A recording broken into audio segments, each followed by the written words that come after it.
ओम शांति। कल आप सभी को 84 जन्मों के बारे में बताए थे कि मनुष्य आत्मा का कैसे 84 जन्म होता है ना, कैसे जन्म मरण के चक्र में मनुष्य आत्माएं आते हैं, कैसे सीढ़ी नीचे उतरते हैं और कैसे ऊपर चढ़ते हैं, उसके बारे में बताया। आज आप सभी को बताएंगे ये कल्प वृक्ष क्या है, कल्प वृक्ष के बीज कौन है और ये टाल टालियां कौन है, इसके बारे में आप सभी को बताएंगे। इस कल्प वृक्ष को उल्टा झाड़ भी कहते हैं ना। इस कल्प वृक्ष में बीज ऊपर है और झाड़ नीचे है ना, इसको उल्टा झाड़ कहा गया है। तो कौन से ऐसे बीज ऊपर हैं और झाड़ नीचे हैं ना, इसके बारे में आप सबको हम बताएंगे। आज पर जो सफेद वस्त्रधारी दिखाया गया है ये जड़ है। आज देखते हैं कहीं पर भी दुनिया में भी कहते हैं कि कल्प वृक्ष के नीचे में जब हम तपस्या करते हैं तो सभी हमारे मनोकामना पूरा होता है, ऐसे कहते हैं। तो कौन सी ऐसे कल्प वृक्ष के नीचे हम तपस्या करते हैं जो हमारी मनोकामना पूरा होता है ना। कोई वृक्ष के आगे हम वृक्ष के नीचे जाके हम तपस्या करेंगे तो हमारे मनोकामना पूरा नहीं होगा, लेकिन ये सृष्टि रूपी कल्प वृक्ष के नीचे हम तपस्या करते हैं, जहां पर दिखाया है कुछ सफेद वस्त्रधारी ब्रह्मा कुमार कुमारियों को यहाँ पर दिखाया गया है ना। ये जड़ में बैठे हुए हैं, ये फाउंडेशन है जहां से पत्ते निकलते हैं। हाँ, तो ये जो जड़ में दिखाया है ये तपस्या में बैठे हैं और ये एक फाउंडेशन है। जैसे नींव खोदते हैं तो मजबूत होता है, उसको देखते हैं, चेक करते हैं कि कहाँ हमारे फाउंडेशन कमजोर तो नहीं है। कर रहे हैं इस कल्प वृक्ष के नीचे हम तपस्या करते हैं। ये संगम युग है, कल्प वृक्ष का जड़, यहीं से सत्युग और त्रेता युग निकलते हैं ना। ये यहाँ पर दिख रहा है तपस्या करते हुए, और यही ये संगम युग है, छोटा सा युग जिसको सृष्टि चक्र में भी आपको बताए। कल भी हम 84 जन्मों के कहानी में संगम युग को बताए ना, आज भी इसको बता रहे हैं कि ये फाउंडेशन है, अर्थात संगम युग ही जड़ है। और उसी संगम युग में भगवान परमात्मा शिव बाबा हमें आके यहाँ तपस्या कराते हैं, राजयोग की तपस्या कराते हैं, जिस तपस्या से हम 21 जन्मों तक हमें सुख शांति मिलती है, सभी मनोकामना पूरा होता है ना। तो इसको जड़ में दिखाया गया है। तो ये यहीं से दो पत्ते निकलते हैं, अर्थात दो युग निकलते हैं, सत्युग और त्रेता युग। और सत्युग और त्रेता युग निकलते हैं ये पेड़ में ही दिखाया है। संगम युग जड़ है, सत्युग त्रेता युग तना में ही है, अर्थात पेड़ में ही दिखाया है, जहां पर एक राज, एक धर्म, एक भाषा, एक मत, एक कुल होगा। और ये आदि सनातन देवी देवता धर्म कहलाएगा, और उसका शास्त्र धर्म शास्त्र है गीता ना। कहते हैं ना शिव से सनातन देवी देवता धर्म कहते हैं। आज अपने को हम लोग क्या समझते हैं, हिंदू धर्म के कहलाते हैं ना। हिंदुस्तान में है इसलिए हम लोग अपने धर्म को भी, आदि सनातन देवी देवता धर्म को हिंदू धर्म कह दिया है, और हिंदू धर्म हम उसको हिंदू धर्म मानते हैं।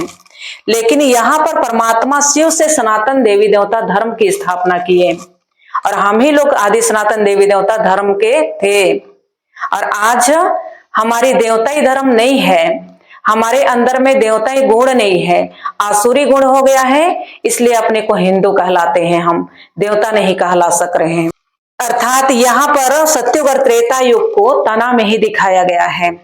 ये आदि सनातन देवी देवता धर्म थे और है, और इसी सत्युग त्रेता में एक राज, एक धर्म, एक भाषा, एक मत, एक कुल था। सूर्यवंशी देवता घराने थे, 16 सर्वगुण संपन्न, 16 कला संपन्न, संपूर्ण निर्विकारी थे ना। तो इसको तना में दिखाया गया है। और आदि सनातन देवी देवता धर्म, जिसका धर्म शास्त्र गीता है, और शिव से सनातन देवी देवता धर्म ना शिव परमात्मा इस धर्म को स्थापना किए हैं।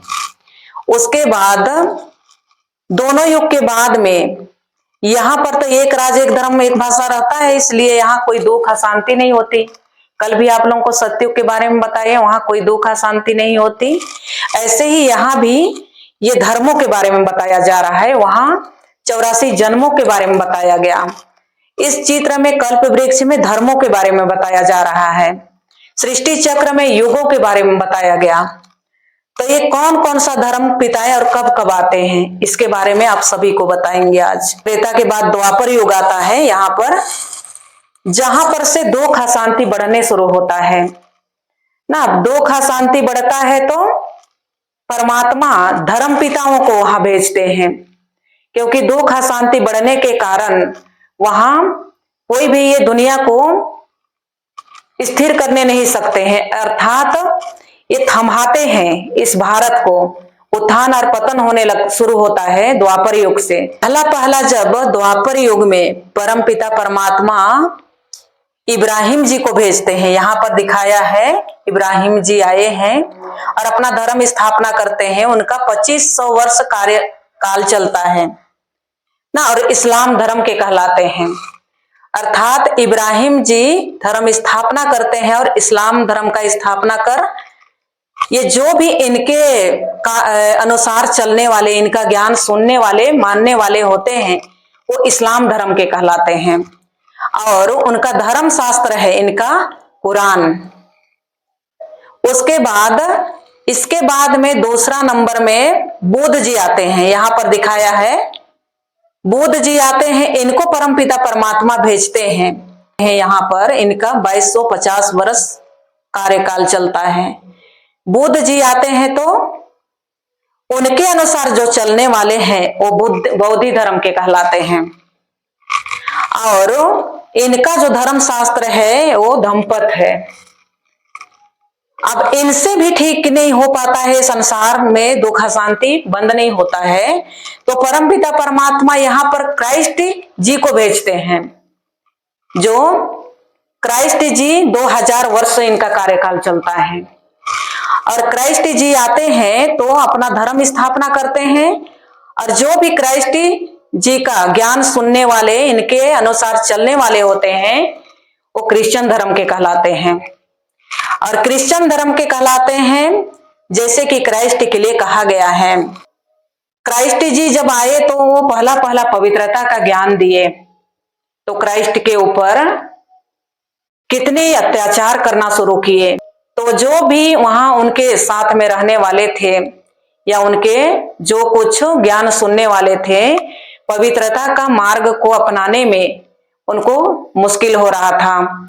तो उन्होंने उनको बहुत कुछ उनको सजा दिए, क्रूस पर चढ़ाए और बहुत कुछ अत्याचार उनके साथ हुआ। लेकिन फिर भी अंत में जब कहते हैं उनको 3 दिन के बाद में वो जिंदा हुए, तो उसके बाद लोगों को मालूम पड़ा कि उनको इतना सजा देने वालों को हमें सजा देना चाहिए ना। कौन इनको क्रोस पर चढ़ाया है उसको हम सजा देंगे, ऐसे सोचते हैं। तो जब सजा देने चाहते हैं वो, तो क्राइस्ट जी उनको रोकते हैं कि उनका कोई दोष नहीं है, उनको सजा मत देना, वो आत्मा परवश है। क्योंकि उनके अंदर इच्छा नहीं था, लेकिन उनके अंदर जो शैतान है वो हमको ऐसे करवाया। उनको ऐसे गलत काम करवाने वाला कोई शैतान है उनके अंदर में रहने वाले, अर्थात काम क्रोध लोभ अहंकार, इसी को कहते हैं शैतान। अंदर में जो बुराई है जिसके द्वारा दुख अशांति मिलता है, तो वो शैतान उनके अंदर में। क्राइस्ट जी बोले कि इनको कुछ सजा नहीं देना, लेकिन उनके अंदर कोई है शैतान, वही मुझे करवाया, ऐसे काम उनको करवाया, ऐसे बोले और उनको क्षमा कर दिए। नहीं तो और इनके आत्मा जैसे कि क्राइस्ट के आत्मा जब क्राइस्ट जी आए तो जिसके तन में जो प्रवेश किए थे उन्हीं को तकलीफ हुआ। क्राइस्ट की आत्मा को तकलीफ नहीं हुआ, कोई कष्ट नहीं हुआ, लेकिन जिनके तन में प्रवेश किए थे क्राइस्ट जी, उनका शरीर को तकलीफ हुआ। तो इस तरह के क्राइस्ट जी आते हैं और अपना धर्म स्थापना करते हैं। उसके बाद बहुत सारे ऐसे जैसे इधर संन्यास धर्म आते हैं, इधर गुरु नानक जी आते हैं, बहुत सारे ऐसे छोटे छोटे टाल टलिया, पत्ते के ऊपर पत्ते, टाल के ऊपर टाल ऐसे आना शुरू करते हैं। और सभी आते हैं, बहुत सारे धर्म आ जाते हैं, संसार में अनेक धर्म होने लगता है ना, सभी धर्मों का गिलानी होने लगती है। अर्थात दुनिया में पापाचार भ्रष्टाचार अति में जाने शुरू होता है। दुख अशांति इतना बढ़ जाता है कि दुनिया में दुख अशांति के अलावा और कुछ भी नहीं दिखता है। तो ऐसे समय पर परमात्मा को आना पड़ता है। अब सभी धर्म पिताओं को भेज देते हैं ऊपर से, परमधाम से। तब परमधाम आप सबको दिखाए थे 3 लोक में, वो परमधाम में परमात्मा रहते हैं, वहीं से सभी धर्म पिताएं भी वहीं रहते हैं, सब आत्माएं उसी परम धाम से परमात्मा भेजते हैं सभी आत्माओं को। अपना अपना धर्म पिताएं अपना अपना धर्म स्थापना करते हैं और आके अब किसी से भी ये दुनिया, ये सृष्टि रोक नहीं पाते हैं। तो जब कहा गया है उस समय के लिए, यदा यदा धर्म से गिलानी भवती भारत, ऐसे कहा गया है ना, जब जब धर्म का गिलानी होती है तब तब मैं आता हूं। ये परमात्मा का महावाक्य है ना। परमात्मा ने कहा है कि जब जब इस संसार में धर्म की गिलानी होती है तब मुझे आना पड़ता है सृष्टि में, ऐसे उन्होंने कहा। और किसी से भी ये सृष्टि को रोकने का ताकत नहीं है, अर्थात दुख अशांति से मुक्त करने का ताकत किसी के अंदर नहीं है। कोई मनुष्य आत्मा सृष्टि को चेंज नहीं कर सकता केवल भगवान के सिवाय। तो वही परमपिता परमात्मा है जो धर्म के गिलानी होने के बाद उनको आना पड़ता है। आज देखिए दुनिया में कितना दुख अशांति है, दुख अशांति से अशांति में बढ़ रहा है, दुनिया और ही अति की ओर जा रहा है। तो ऐसे समय पर परमात्मा खुद आते हैं, खुद का परिचय खुद देते हैं। इसलिए उनको मुसलमान भाई लोग खुदा कहते हैं, क्योंकि खुद का परिचय खुद देते हैं ना। किसी मनुष्य आत्मा से ये संसार चेंज नहीं हो पाता, इसलिए उनको इस संसार में आना पड़ता है। अब देखिए सत्युग दुनिया में एक राज, एक धर्म, एक भाषा, एक मत, एक कुल होगा। वहां द्वैत मत नहीं होगी, 2 हाथ की ताली नहीं बजेगी। क्यों नहीं बजेगी? क्योंकि वहां एक धर्म होगा। और अभी अनेक धर्म है, अनेक धर्म है संसार में, मेरा धर्म कह के लड़ रहे हैं। ऐसे समय में परमपिता परमात्मा आते हैं, ब्रह्मा के मुख कमल द्वारा इस सृष्टि का आदि मध्य अंत का हमें ज्ञान सुनाते हैं। और परमात्मा एक धर्म का स्थापना करते हैं और अनेक धर्म का विनाश करते हैं, और शंकर के द्वारा अनेक धर्मों का विनाश कराते हैं। और हम बच्चों को नई सतयुगी दुनिया में ले चलते हैं।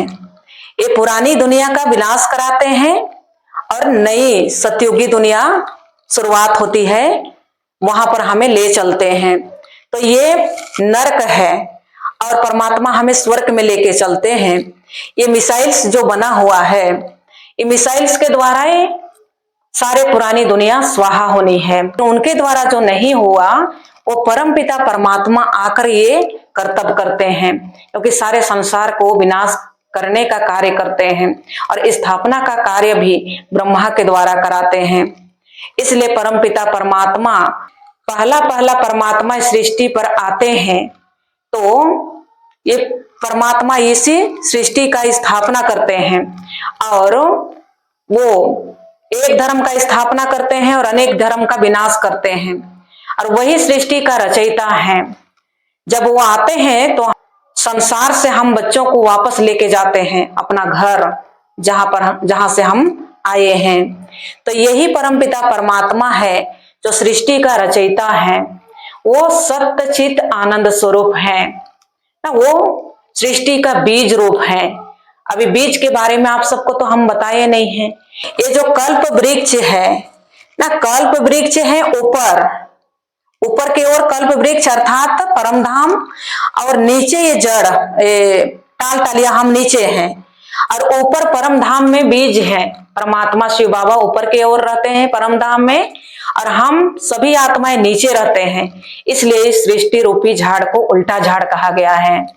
अब देखिए ये बीज कितना छोटा है, अति सूक्ष्म, और उनका झाड़ को देखिए कितना विशाल है।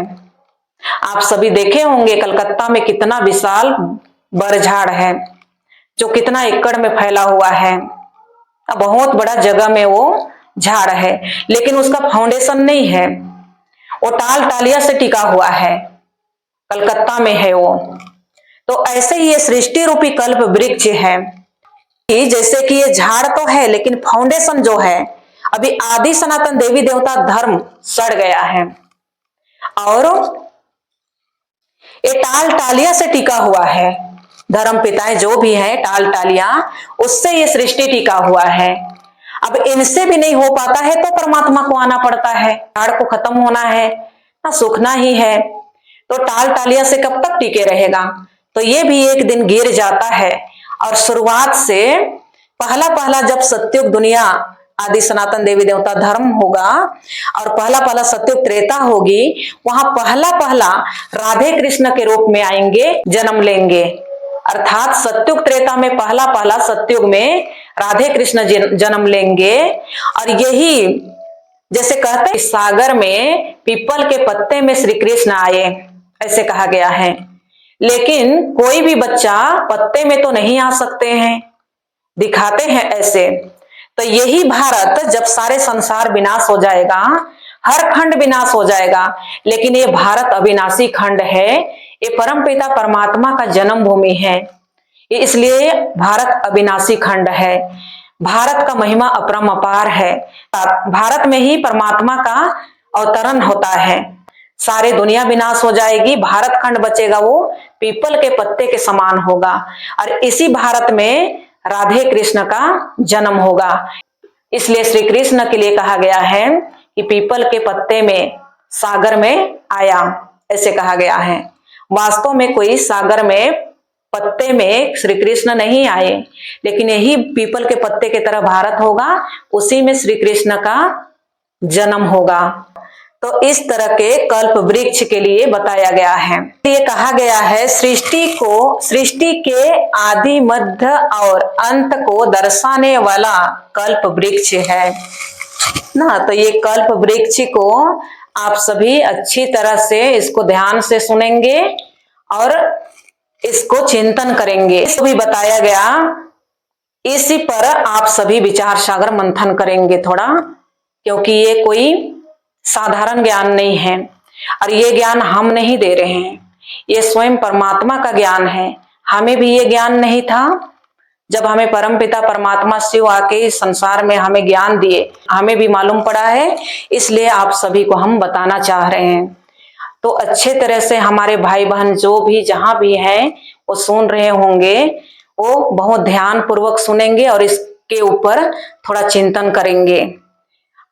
तो आज का ये कल्प वृक्ष का हम यहाँ तक ही समाप्त करते हैं और आगे कल आप सबको सुनाएंगे हम कलयुग का कैसे अंत होने जा रहा है ना। कलयुग के लिए आज दुनिया वाले कहते हैं 40,000 वर्ष चलने वाला है, लेकिन कलयुग कोई बच्चा नहीं है, कलयुग बूढ़े हो चुका है। और कैसे सृष्टि में काम क्रोध लोभ मोह अहंकार सृष्टि को जकड़ चुका है और कैसे इसको थोड़े समय में कैसे समाप्त होने जा रहा है, इसके बारे में आप सभी को बताएंगे। सुनना आप लोगों को बहुत जरूरी है, इसलिए ध्यान से उसको भी आप सभी सुनेंगे। कल का भी बहुत सुंदर सुनाने का है, सुनने का है, इसलिए सभी ध्यान पूर्वक आप सबको उसको भी सुनना है। अच्छा, ओम शांति।